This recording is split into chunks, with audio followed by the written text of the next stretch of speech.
Chers honorables membres du groupe Parlement debout, et Sali Mikolo, na leki na place ôté. Cela veut dire tozaleki na makambo mosusu ya kosala. Soki tozali kimia, ce n'est pas dire que tu as abandonné les combats ou bien tolembi, non. Si vous me voyez muet pour un temps, cela veut dire que tu as la carte de réflexion. Soit tu as la occupation mosusu.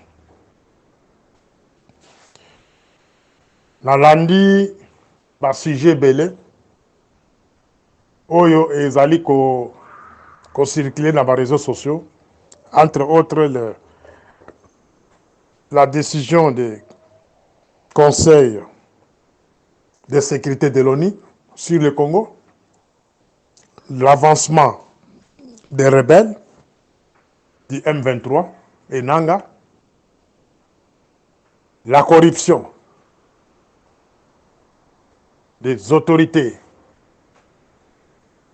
congolaises pour que les rebelles puissent entrer dans la vie de Kinshasa et partout, particulièrement les proches du camarade Félix. La plupart va approcher Bango, la plupart va négocier pour céder la vie de Kinshasa.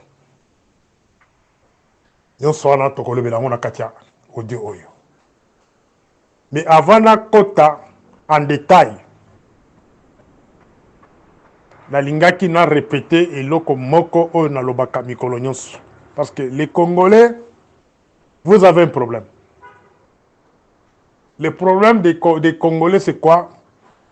Vous ne voulez pas apprendre ou bien revoir votre histoire. C'est ça le problème des Congolais en général. Ici, je vais faire les rappels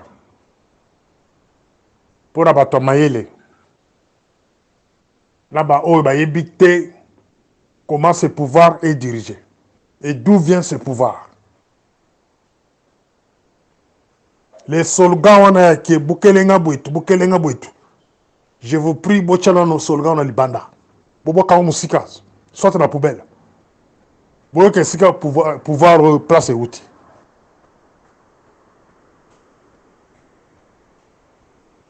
En 1996-97. Bon, moni, quelque part, dans la photo Moko, il y a Laurent Désiré Kabila, entouré de Bouguera, de Ogracias, Bizimakara, Ruberwa, na Moïse Nyarukabu. Na Joseph Kabila, dans la photo. Là. Donc, Laurent Désiré Kabila a terminé l'aéroport, bateau la bantouré, bazoko solo là. Si je me rappelle bien, c'était en 97. Les mêmes figures là que je viens de citer là, entouré Laurent Désiré Kabila. Bangonde Bayake Afdel. Bangonde ba pareil à Afdel. Bangonde basala ki Afdel côté Namboka wana. Ere ba côté Namboka wana. Bakanga domaine ya sécurité nationale. Bapesa James Kabarebe comme chef d'état-major. Bakanga domaine ya relations internationales. Où j'ai l'ambassade nyonso, diplomatie en général. Bapesa ni Bizi Makara. Et le Robert là qui est aujourd'hui parrain au camarade de Félix Akobenga consultant, Azaleki assistant ya Bizi Makara. Bakangi domaine économique, bakangi domaine ya défense, etc. etc. Ba détruire l'administration publique. Batona na Tanywana. C'est toute une logique. Bangonde Bamanaka Afdel. Toujours la même figure. Ba créer au Babengi RCD Goma na MLC. Ba recruter bato na Kobenga ba bibumbaf. Ba biwelewe le Congolais. O ba kendaka ko rejoindre bango na kati ya rébellion ya RCD Goma. Les Wamba Jawamba. Les Emile Ngoyi. Les Lunda Bolulu. Les Prof Bibomba. les profs Mbata, la majorité bato balandaka bango na RCD, na MLC, babuma bango nyonso, bakufa. Mais figure oyo, ya Ruberwa, Bizima, Deokrasas, tous ces gens-là sont encore en vie et actifs.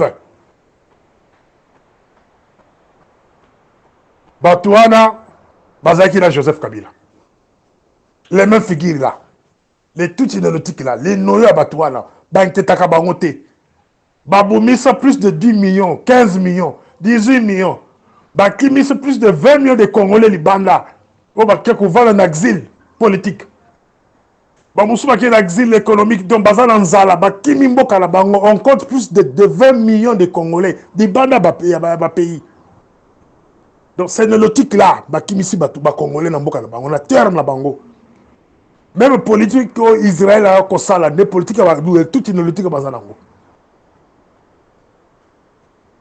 Mais les chers congolais, mon collègue ne va pas l'évaluation de la façon dont on sala siko. Ya koyeba que depuis 97, c'est même nélotique était avec Laurent Désiré Kabila. Baboubi Laurent Désiré Kabila.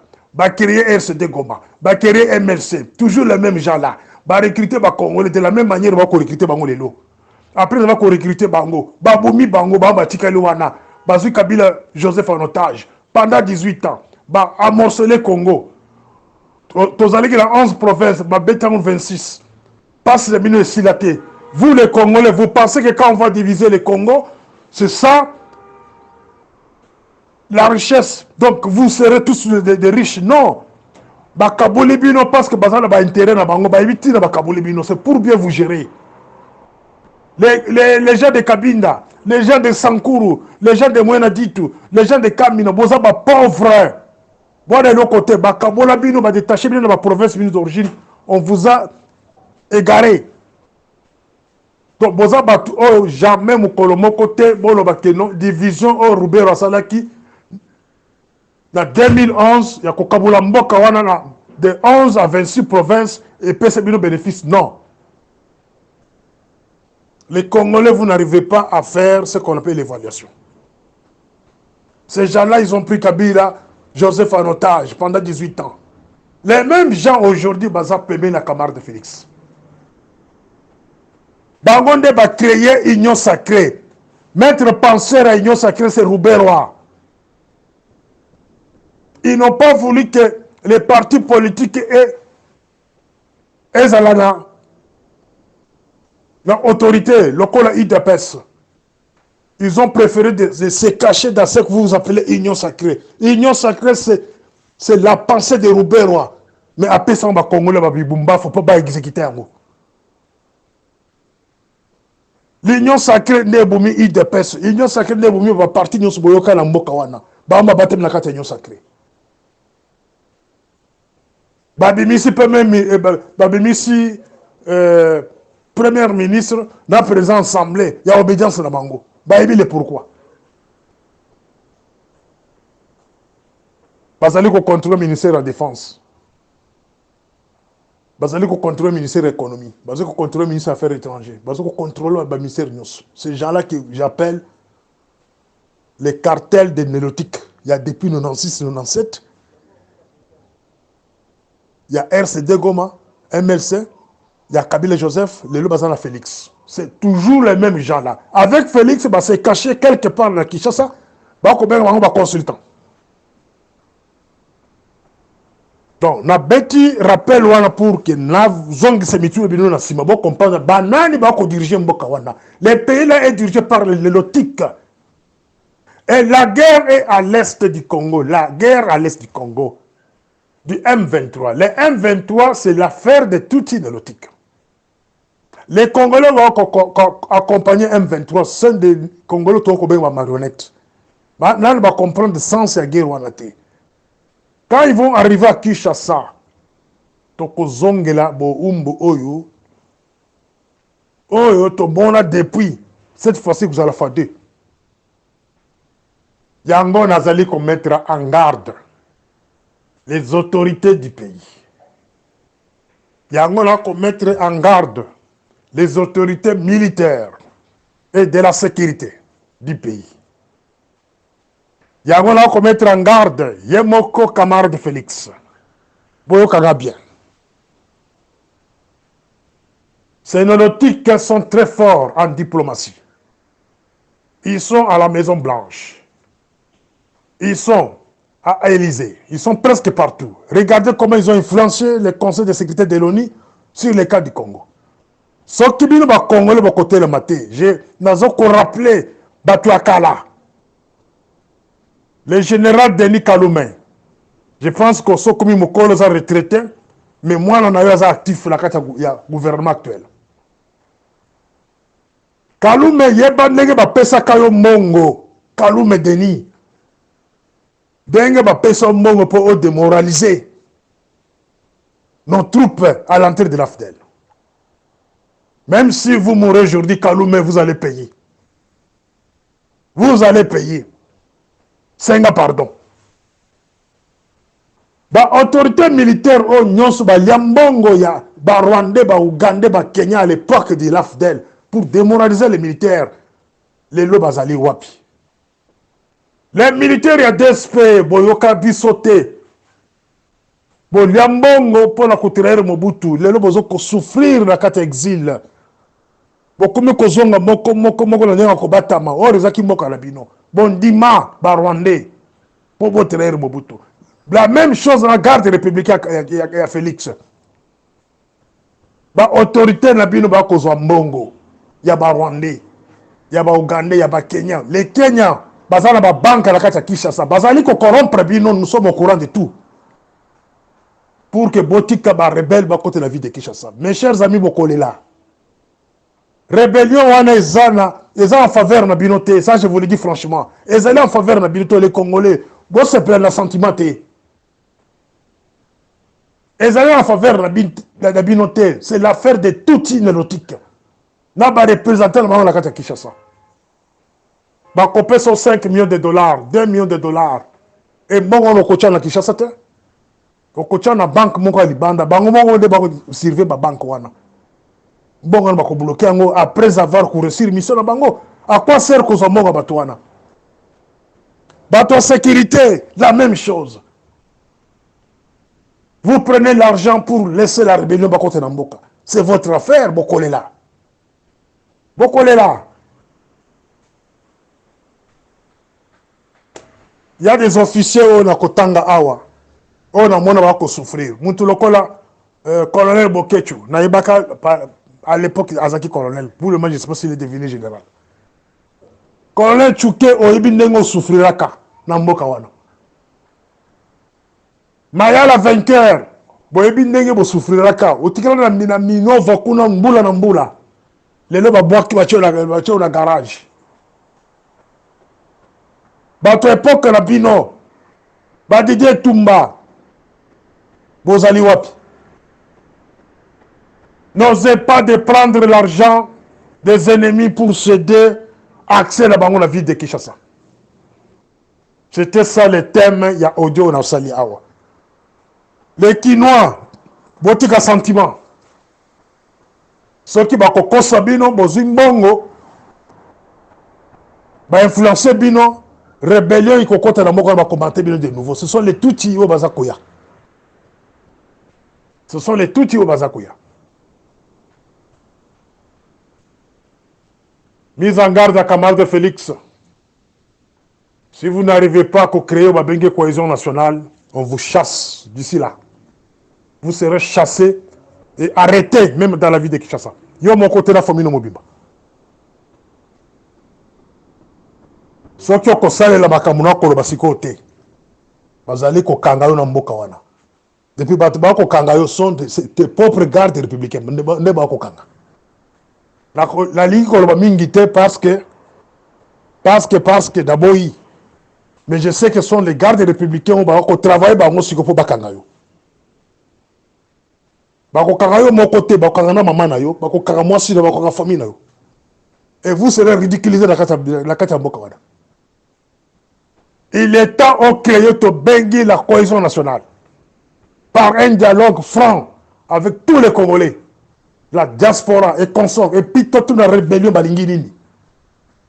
Les rebelles bolingi nini revendication de bino nini. Ce que zambongo tokofuta. Et eloko nini bokoluka. Rébellion na bino fondé sur quoi? Bokoluka nini? Nanga. Bokoluka nini? Nanga. Rébellion na fondé sur quoi?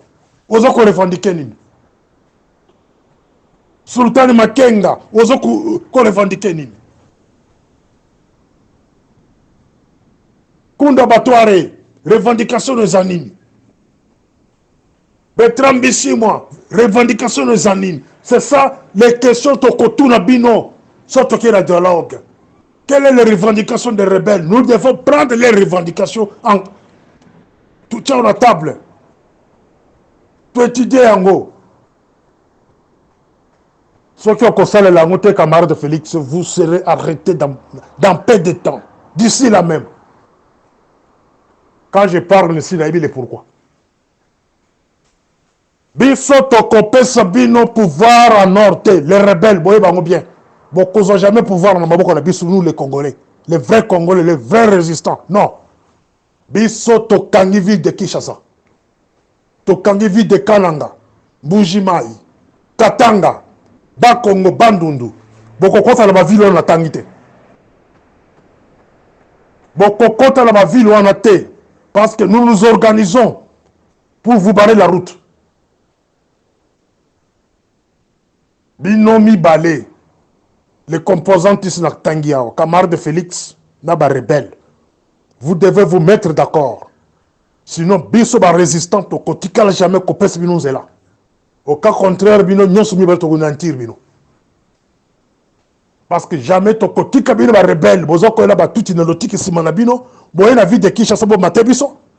Boye la Kananga bo matebiso, na Mbujima bo matebiso, na Katanga bo matebiso, na Bakongo bo matebiso, na Bandundu, non.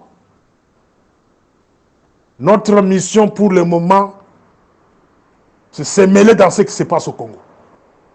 Nous refusons la corruption. Nous refusons la corruption pour céder les 5 villes là que je vais les citer ici. Autorité nous sont pour que céder malédiction ko betaï. Même si vous entrez là-bas par force, beaucoup de bisto cause la bino. On attend un signal fort, positif de la part des camarades de Félix. Cela veut dire la cohésion nationale. Vous convoquez un dialogue national avec tout le monde autour de la table et puis toyez par revendication rébellion anime. Beno batu o bolingi rébellion contre la mboka wana bokole là. Parce que vous êtes en train d'agir par naïveté. Vous comprendre de l'autre côté. Afdel à Kotaka. Tous avez ba naïf, toyamba Afdel, tolela après. RCD ya, tolela après. Kabila a 18 ans, tolela. Tshisekedi ya otobetele maboko. Oh, mwana mboka, bukelenga bwetu. Lelo to kolela. Là na bofungula mi sote bino. Ya ba ko benga biso ba bololé, peuple bololé. Peuple Bumbaf, à comprendre ce qu'il est en train de faire. N'acceptez pas la rébellion pour le moment. Imposez le dialogue national. Et nous devons aller tous au dialogue. Ceux qui camarades de Félix ont eu dialogue en ce moment-là, Oekoya, à cause de la responsable. Parce qu'il sera arrêté et ridiculisé dans la vie de Kinshasa. Voilà. C'était mon histoire.